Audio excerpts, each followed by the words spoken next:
Hello, and welcome to episode 17 of That 60s Recording Podcast, the podcast that has conversations inspired by the golden era of recording. So we're approaching Christmas here, and lockdown has finally lifted, or some form of lockdown has finally lifted.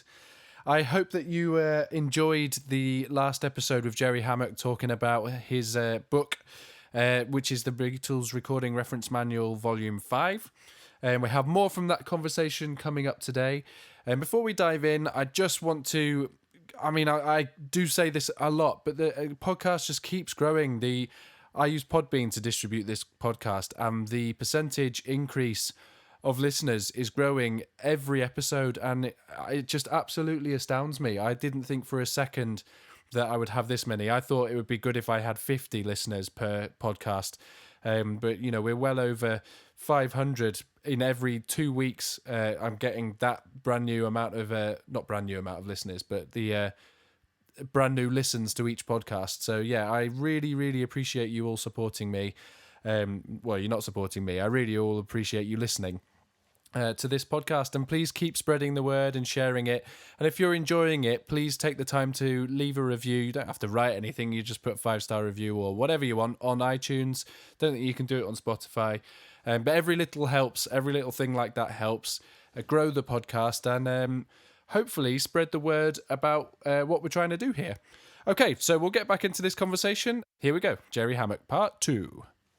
I'd love to speak a bit about your sort of research process into this kind of stuff, and how, well, first of all, your research process must have differed as you've gone on, but how did it change from this modern era that we've just been discussing, say modern era, the later era of Beatles work, compared to the sort of very early recordings when they were just on 4-track? Well, the 4-track work is much easier to decipher. It's much easier to understand what how the songs were coming together. The songs were very were more basic pop tunes. They were the arrangements were more compact. The recording technology easier to understand, and the documentation was pretty complete. So that helped a lot. To be able to pull the puzzle pieces together. The entire process involved, first it involved understanding the studios. So what did EMI studios look like in any 1 year of work? Had they introduced new gear? So what was the gear going into 1964 that was in the studio? And then, was any of that gear exclusive to any one studio, in any one of the rooms in the studio? So in the case of consoles, that's the case. There was a Red 37 board in Studio 1 and Red 51 boards in Studio 2 and 3. So those are different consoles, and they behave differently, What kind of outboard gear was in play? When did it come into the studio? When was it accessible? When did we know that the engineers started to employ it on Beatles sessions? So that was the first thing to understand, was the how any of these studios was put together, and how the rooms were used. With EMI, they had a Siemens patch-based system, so they could, if they chose to, access gear from all over the complex. But typically, they kind of made do with what was in the rooms.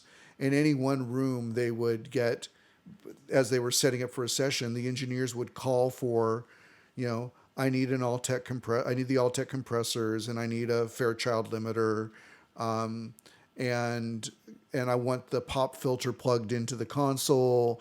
I want an RS-127, and give me an 8K, external EQ. So they'd specify that for a particular session. So again, if you understood how the room was put together, that was the first step. The next step was, how the engineer assigned to the session worked with any particular recording. What was their preferences? Norman Smith, when the earliest lead engineer called a balance engineer for the Beatles, for the early recordings for the Please Please Me and with the Beatles, his recording technique was to in order to get differentiation, which is difficult in mono. If your listeners know the difference between a mono recording and a stereo recording, with a mono recording, all the sound's coming from one point, and the only thing you've got to play with psychoacoustically is depth. Is the only thing. You don't have width to play with. You only have depth, because everything's coming from one direction. Mm-hmm. So in order to differentiate for the purpose of depth, what he did was he used different microphone types for the cabinets. And they had slightly different EQ curves. A darker EQ is going to make something sound like it's a little bit further away. So that way you could place one guitar that's a little bit sharper sounds like it's a little bit more forward. A little darker guitar sounds like it's a little bit further back. All of a sudden, I've created depth in that. Mm. That was one of his techniques that he used. The other thing that he did to gain a live sound was he didn't use any what are called gobos or baffles between guitar cabinets. So everything was very live in the room. You're getting a lot of mic bleed. The last thing that he did was he used a U47 Neumann U47 microphone in omni position as a room microphone. So he would bleed the sound of the band in the room playing together. Put those three components together and you have what turns out to be a very live recording. So when Norman Smith is engineering a recording, you know that now I'm going to have different mics on the guitar cabinets, and the microphone selections back then, you knew for guitar that they were using the modified U47s there were U48s or U47s they had modified to U48 patterns. They were using Neumann KM54s and KM56s. Those were their kind of go-to cabinet microphones.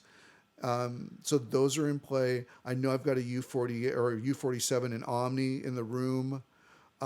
Again, I know the engineer. I know his mic preferences. That tells me how the session was recorded. Fantastic. It's you're intimately getting to know the styles of each of the personnel involved in every session. Yeah. As you move to Emmerich as an engineer, now he's learned everything he could learn from Norman Smith. For a while, he just mimics Norman Smith's work, but then he starts adding more microphones to the drum kit. In Pepper, he starts miking under the kit. Come the White Album, he starts doing above and below snare microphones. Come Abbey Road, he's got 7 tracks going to the console of drums. So, so that's the second step, is who's the balance engineer and what are their preferences in working with gear. Ken Scott loved the U67s. So bass recording under Ken Scott's going to use a U67. Bass recording under Emmerich is going to use a AKG C12. So, and all of these things make a difference to the tone. Yes. Yeah. Do they like direct injection? Don't they like direct injection? That's the next level of understanding it. Then there is what format are they working on? Mono, twin track, 4-track, 8-track. Understanding that, now there is going to be an allocation of performances that has to happen in order for you to get to the back end stereo recording you hear. So a lot of my detective work ended up being taking the needle drop stereo masters, so era specific. I'm not talking, so none of the of the Giles Martin stuff that's modern, but versions that were contemporary with the Beatles. The 1967 stereo release of Pepper, and using that and then backing into the finished recording from any sort of evidence I had from audio takes of what happened. And I would know that they recorded the backing track on day one, and it takes tracks 1, 2, and 3, and then they added an overdub of, let's say, bass, because McCartney liked to record his bass on his own. Now that 4 tracks full, and I see by Barrett's notes and Lewison's notes that there was a tape reduction remix that was made. So now I collapse those. But do I collapse them to 1 track and have 3 open tracks, or 2 tracks and only have 2 open tracks? So I go back to the stereo. Are the elements that I heard, that I know are in the backing track, are they only in one place of the pan, or are they in 2 different places? That tells me something. Yeah. So, that's the detective work that goes into it too, either additively or subtractively, to figure out what was done in what order and how it came together to the final mixes that we hear. I absolutely love it. It's so fascinating hearing you talking about it. And so when you look at the books, they're so intricately detailed that it's fun to hear you demystify the process slightly. And and now I'm just in awe of the amount of work that you've put into. I mean, I obviously knew that they would have had a huge amount of work, but it's amazing. It's absolutely incredible. Yeah, there's no real mystery to it, and anybody that gets the books, you'll see that I completely explain my methodology. I'm not hiding. There's no great and powerful Oz behind the curtain anywhere. It's the way that I did the work. I try to explain completely what my rationale is, what my filters were, and frankly, I try to make very plain that if I don't know, I'm going to tell you. If I don't know how it was done, and there isn't information that would pass, what I would call reasonable academic rigor, that you can trust that this is true, then I'm going to tell you we don't know. I'll tell you what the suppositions are. I'll tell you what people believe happened, but I'm not going to say, and this is what happened, unless I know that that's what happened. Yes. And that goes for the recording techniques. It goes for who played what on things. One of the criticisms I had from the book is where I don't tell people in a number of instances, like, who played the lead guitar part on some of the early stuff. Was that John or was that George? And in a lot of cases, we you just don't know. We know that there was a solo played. Some people contend that Lennon had made a statement that if it's a Chuck Berry song, I played the solo. Except Roll Over Beethoven, did he play the solo? Yeah. And so unless there is evidence that we know of, and the evidence can come from other places, like Lennon does play the lead guitar lines for "I Feel Fine." That boom ba ba da bum bum bum ba da ba dum bum. That's Lennon. Yeah. Playing it, and we know that not only because Lennon told us it, but there's live performance footage of him playing those lines. Yes. Yeah. And he's not going to learn them to play them live. It's just not in the way the guy was cut. No. So again, I really try to. I've really tried to make very plain what my filtering process was to come to the conclusions that I've come to in the books. So nothing's hidden. The books have full bibliographies. Every external source that I reference to come to my conclusions and bring these stories together is there. You can go down the same rabbit hole if you want to. And if you go down that rabbit hole and you find a different conclusion, let me know. Let me know. I'd like to hear it. How well documented were the sessions at the time, sort of spanning the whole of the sort of recording era? I know from my experience at modern day EMI, they even now take fairly rigorous notes on the equipment that's being used, and the engineers still do need to request certain things to be in play for a session. I perhaps in my naivety, I imagine that they were very well documented at the beginning of the recording career, and then as they began, the sessions got longer, perhaps more chaotic. It got more difficult to document what was happening. Well, specifically, what happened is a little bit harder to document than what the setups were. So, as you noted, the practice at EMI was, and apparently still is, to a degree, that the engineer on the session has to make a request to the studio for the kind of gear that they want. And in the case of the Beatles, there was what was called a recording sheet was generated for each session. So before the session, it would be, I need 2 4-tracks available. I need these microphones in this place. So they had a little diagram in the recording sheet, which was a form that they filled out.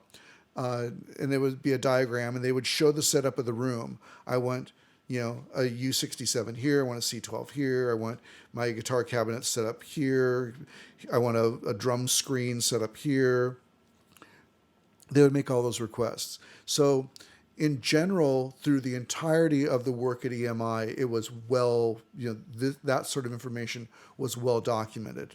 Now, when you get into a session and you're recording, then some of that goes out the window. If you're well set up, you don't need to change much. But if you're following your muse, and let's say I thought when I started this that I wanted to record the Steinway grand piano, but now that I'm into it, I want to use that Challen tack piano on the track, and the Challen's not set up. What do?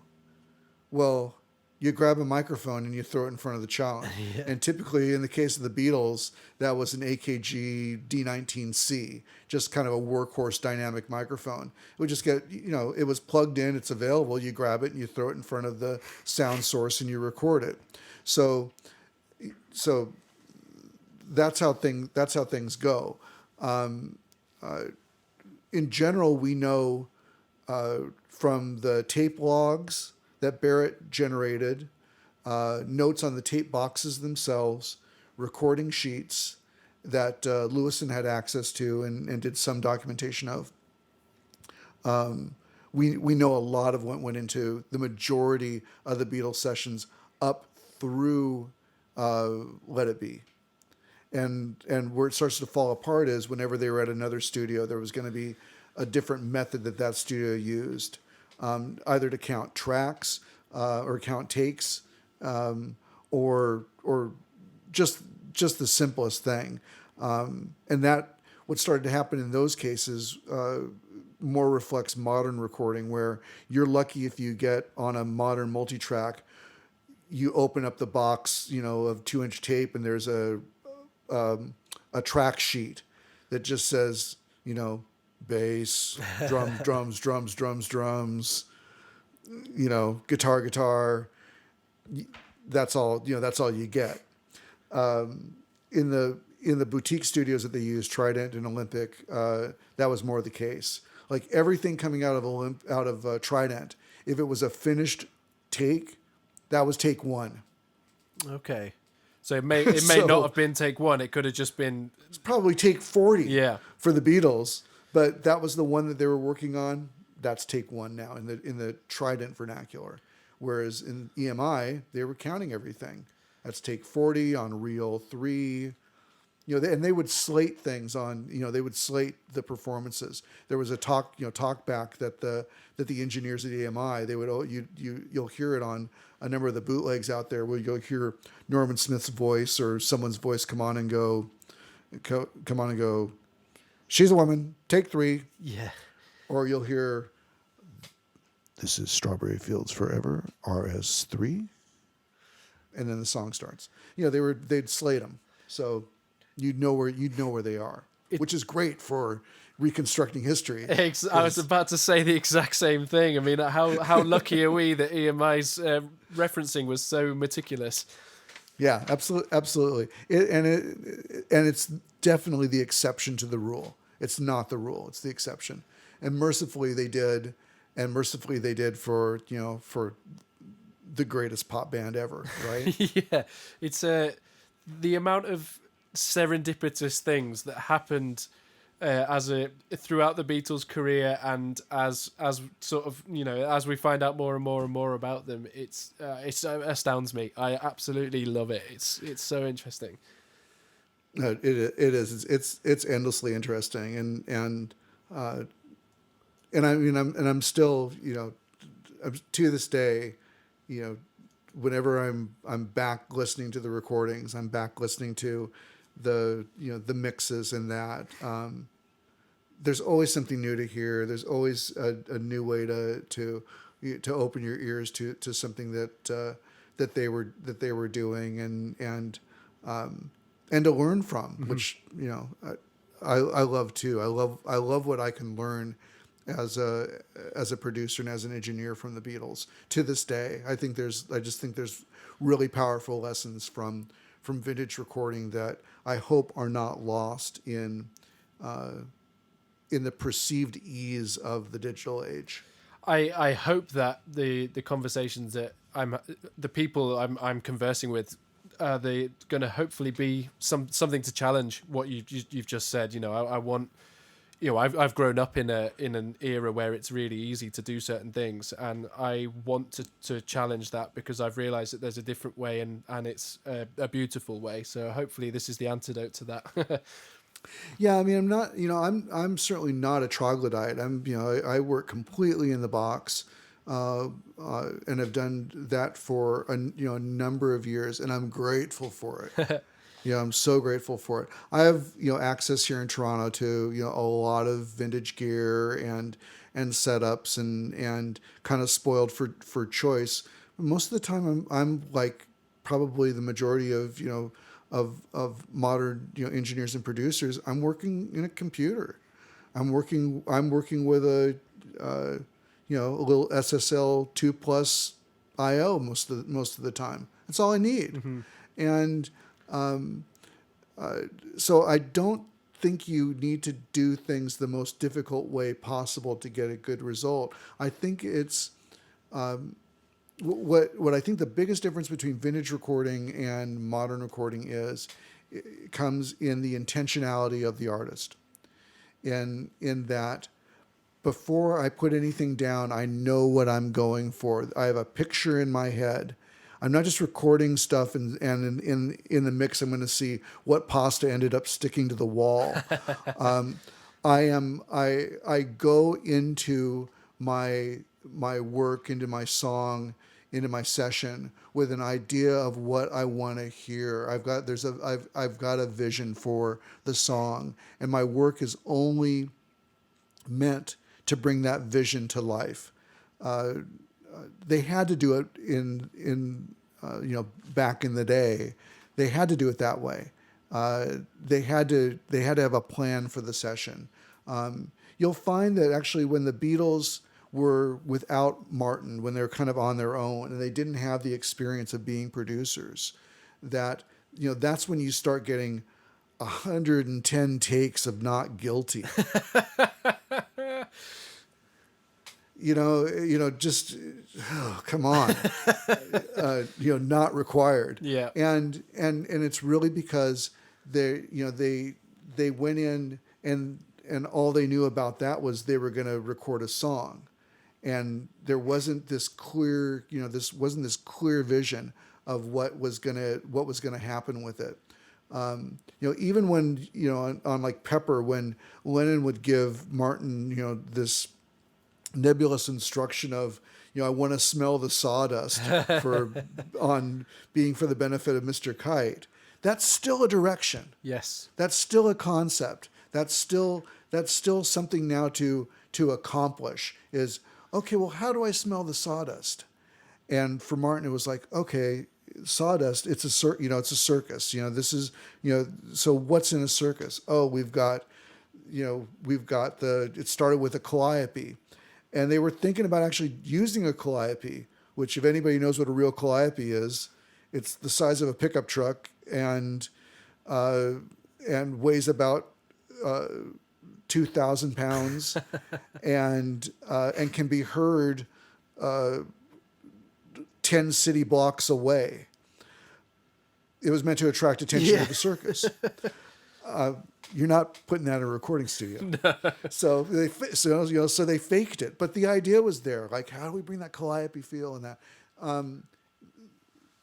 That sort of, again, that the intention of the picture that you want to paint when you're making your music, it had to be there, and you had to have thought out pretty much in advance of what you want to get done before you went into a session, because it was expensive. You had limited time. You were always on even in the Beatles case, and people think, oh, they could do whatever they wanted. Well, yeah, except that they had a contract that said that they were going to deliver 2 albums a year up through Pepper. Yes. And 4 sides, 2 singles with 2 B-sides. So, for the Beatles, that meant an average album, 14 tracks. That meant that over the course of a year, with everything else they had going on, that they were making 28 album cuts and 4 additional sides. So any one year they had to finish 32 songs. So think about that, staggering. Modern recording artists, that have a problem getting out a full album's worth of work in 5 years anymore.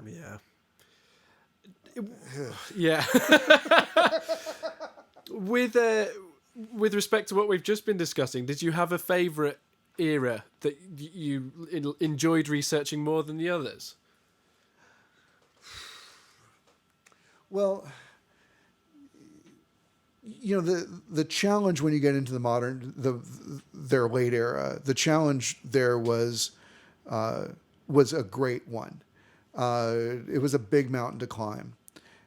Sorting out the work, especially of the White Album, was really difficult. And coming out the other end of that made me very happy. Abbey Road Abbey Road had a lot of mystery around it. The 50th anniversary and some of the notes that Kevin Howlett put out with the deluxe edition helped me understand that a lot better as well. That, getting some of the mystery, or a lot of the mystery out of Abbey Road was also very satisfying. But, I'm like a lot of Beatles fans. I go back and forth. I mean, I get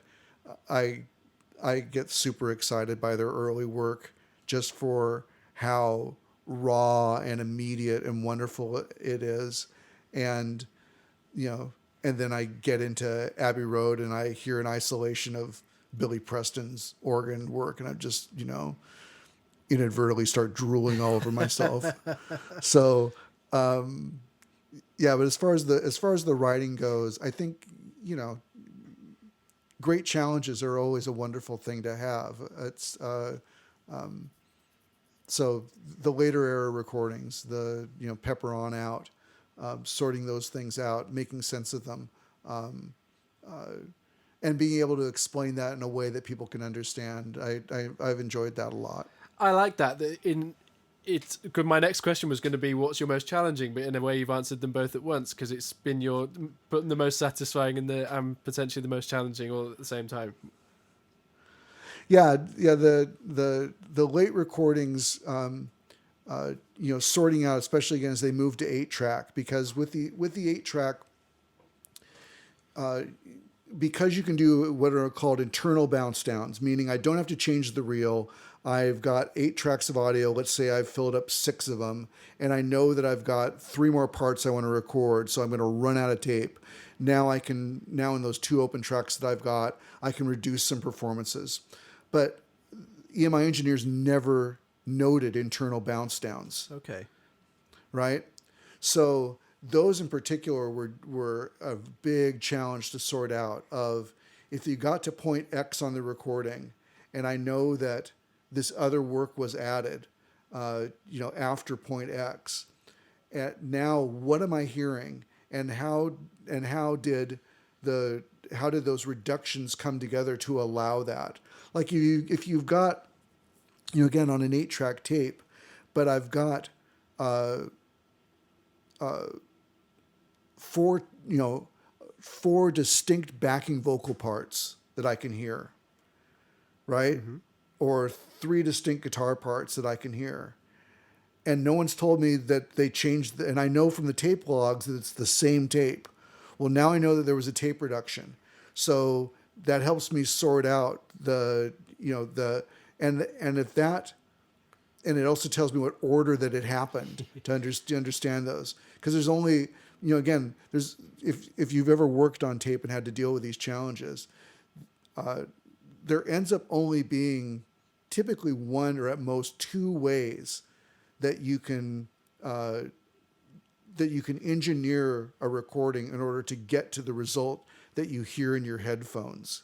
So, mercifully, with a lifetime of recording engineering and producing under my belt, I'm able to pick out signals, and I'm able to follow the bass track. I'm able to follow a violin. I'm able to follow a cello or a lead guitar or a rhythm guitar through an entire song. I can just hear, I can get myself to hear just those frequencies and now follow where it goes. And when you hear them and you know that they are in point X in the session, then it tells you the way that was recorded. The other thing that you'll know if you ever worked on analog technologies and worked on tape is that the way that you use tape is different than the way you use digital. You don't need a discrete channel for everything. You just need space on the tape. So the channel that holds the lead vocal, if the lead vocal doesn't overlap with the guitar solo, I'm using that channel for the guitar solo. I'm using that same track for the guitar solo. If the guitar solo track is on its own and it's only playing in three places, I'm going to put percussion on that. And so, all of those kind of understandings of how you record to tape and record with limited tracks informed the way that I sorted out how the Beatles fit everything onto an 8-track or a 4-track or whatever it happened to be. Was there any particular standout sort of surprises that you unearthed that were a surprise, perhaps not to, well, just to you mainly? Was there anything that you can think of that was oh right, wow? Yeah, the biggest one for me was that Clapton played his solo work on "While My Guitar Gently Weeps" as part of the backing track. Wow. Okay, that's really special, isn't it? That blew my mind because when you read the history of it, and I talked to Ken Scott about this, and Ken Scott didn't remember that. Okay. Right. Yeah. So I had tried to figure out, because the solo's got ADT on it, but it was recorded to 8-track, and the 8-track at the time didn't have ADT. It wasn't available. Mm-hmm. So there's only a couple of technical ways that you could get artificial double tracking onto the signal. And I went over these scenarios with Ken Scott, and I was like, so I think that, it happened X way. And he looked at my rationale and he's like, yeah, that sounds about right. That sounds about the way it happened. Well, then, the 50th anniversary comes out, and we get Howlett's, breakdown, and we get to hear Clapton's playing the backing track. He's doing those solos on the backing track, which made, actually, and right there when that, that was a big whoa moment for me. But the other thing that it reinforced was what I've always maintained, and we talked about it earlier here in our discussion, was you never do this work the most difficult way possible. You always do this work the easiest way possible. We were talking about in relation to percussion. Why would I do 3 passes on percussion if I've got 3 guys that can play percussion? I'll do 1 pass and get 3 guys to play percussion. If I've got Clapton in the studio, who is, a great live player, why wouldn't I have him solo on the backing track? Why would I wait and have him solo later? We get in our heads I think as especially modern, people that grew up as modern engineers or modern producers, you compartmentalize all this stuff. But the reality is again, they were just trying to get this work done. Clapton's in the studio. He's here to play. Let's play. Billy Preston's here. Let's play. Not, okay, we're going to do this backing track, and Billy, you just go to the canteen and we'll see you in a couple hours, and then we will stand over you while you do your organ solo. No, that's not the way that they made music. They made it the easiest way possible. So that's always the way to think about these recordings that we love, these early recordings that we love. Was these guys were never these were pros. From the engineering staff out to the musician, these guys were pros, and pro musicians, pro engineers, pro producers. They do things the easiest way possible to get the result that they want. Because if they're not doing that, they're either not delivering on time or they're losing money. And it was the same case with the Beatles. So I try to carry that forward today. Whenever I'm facing an engineering problem, I'm facing or working with an artist, is what's the easiest way to get this done? Not what's the most difficult or or how do I use that synthesizer on this track? It's like, no, if throwing the piano through a microphone through a phase shifter will do it, I'm not going to spend an hour dialing up that same sound on a modular synthesizer. No, I hear you. Not going to do it. No. So, what takeaways, perhaps in your own engineering or for what it offers other people who are working in the industry, what's changed for you as a result of doing this in respect to the way that you record? Keep it simple, keep it immediate. Do look for the easy solution. Start with the easy solution. Recording's complicated enough. You don't need to you don't need to impose complication upon it. It's difficult enough as it is. So always look for the easy way to get what you want. That's one huge takeaway. The other is always work with intention. Always before you start recording on a song, before you start working on a song, know what you want it to sound like. Have a vision. I think the third lesson from the Beatles is be prepared. And in the Beatles' case, that meant be well rehearsed. You should know the only time you can really be free with any sort of music and any sort of work like this is that you know it backwards and forwards. And I think of it in terms of classical music, though I'm not a trained musician in any way. Everything I learned, I just learned to play from when I was a kid. So I don't have any classical background at all. But think of a conductor being able to say, "We're going to pick up at bar 34." Right? Yeah. You want to be able to do that with your own song. You want to be able to say, second chorus, third verse, and know what you play there. You need to your third stanza, second chorus. You're gonna third verse. Know your music that well, because if it's that ingrained in you, you've played through it enough that it's second nature to you. That's when you can really take it to another place, and that's usually a really cool place. So, I mean, those are the things that I take out of it, is stuff that sounds spontaneous from the Beatles. It sounds spontaneous because they just know it so well. Yeah.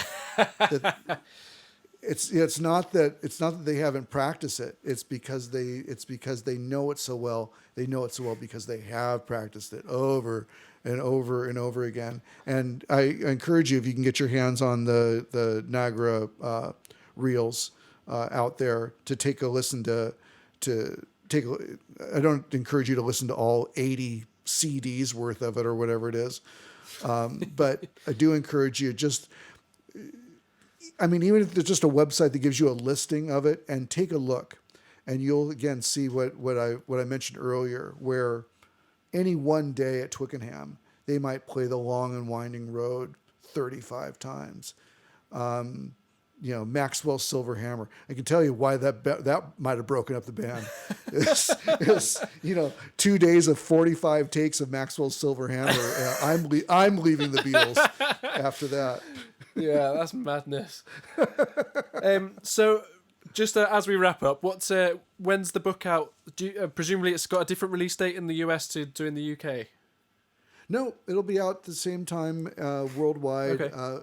Looking for the second or third week of November, if all goes well. So available for the holidays and for your holiday shopping pleasure. Well, I can't wait for it. Your contribution to sort of Beatles knowledge is really unbelievable, and it's something that I'm sure you are, and you should be enormously proud of. Well, thank you, Joe. I appreciate that. Just trying to do work that matters, and hopefully it helps people appreciate and enjoy the music, a little bit more. It's done it for me, I just love this music. I think you can't know enough about how great music was put together. I have the same curiosity about a lot of great classic recordings. It's just mercifully I started with the Beatles, so I can make a living doing it. I've got one final question. So in your opinion, is George playing the Rocky Strat or the Telly on the Let It Be solo? Oh, that's a great question.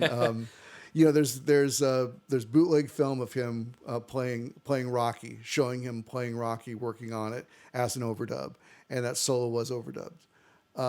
So I'm actually very inclined to Rocky. I think Rocky shows up. We all just think of Rocky in the time capsule of even though Rocky came into the world with help with the help recordings with that era. We think of it because of Magical Mystery Tour. We think of it just like that was the Magical Mystery Tour guitar, but he played it through the entire balance of their career. That Strat was always there. So Let It Be solo, I'm really lean toward Rocky. I agree with you. I think it sounds like a Strat to me, to my ears. Yeah. Now this is something I'm very careful with, because I'll have people come up with me and be like, "You're crazy that was a Tennessean man. That was easily the country gentleman. I mean, the difference between a humbucker and a single coil is just like, you can't tell the difference." I always say, okay, humbucker through this amp dialed this way versus single coil through this amp dialed this way, and we knew all of those were available, and now you're going to tell me what guitar it was? No, you're not. Yeah. I love it. All right, I'll eat my words. Thank you so much for speaking to me, Jerry. It's been an absolute pleasure. I've really enjoyed this. I've enjoyed it too, Joe. Thank you very much, and thank you for the opportunity. And there we go. I really do hope that you enjoyed that conversation as much as I enjoyed having it. Jerry's such a wonderful guy, and he's done such a wonderful thing archiving the Beatles recording in the way that he has done. I strongly urge you to go to Amazon, which is what Jerry links to on his website. So he doesn't seem to mind Amazon taking their cut. I strongly urge you to go and buy the book. They range from sort of £25 to £30, which I think is what the new one is. I'm not sure what that equates to in dollars at the moment, but they are fantastic resources. So if you're at all interested in Beatles recording and some of those technical details, do go and check out that series of books. There's 5 in total. I have a couple of them, and they are fantastic, and I'm slowly going to add to my collection. Okay, so I'm very, very, very excited that the next episode I have is an interview with Malcolm Toft, who was the first recording engineer, or I think they may have even called it balance engineer, at Trident Studios back in the 60s. He just has a lust for life and a lust for recording. He is one of the sharpest minds, and he's incredible. So obviously he went on to build some consoles, mixing consoles that are world renowned. The Trident consoles are all designed by by Malcolm, and he's also got a whole host of other gear that he's designed. There's a new thing he's got out at the moment called Basics, which is a bass preamplifier that Pino Palladino is using. He also has designed 500 series equipment, a 19-inch rack equipment, mixing desks, smaller mixing desks, portable mixing desks. I mean, I can't believe how much stuff he's managed to do. So he talks through his career and how he went from being interested in audio and electronics to being one of the world's most renowned console builders. Some of the artists that he's worked with. He also discusses a new course that he's got out, which gives advice on how to record, essentially. It's an amazing resource, and it's very, very, very well priced.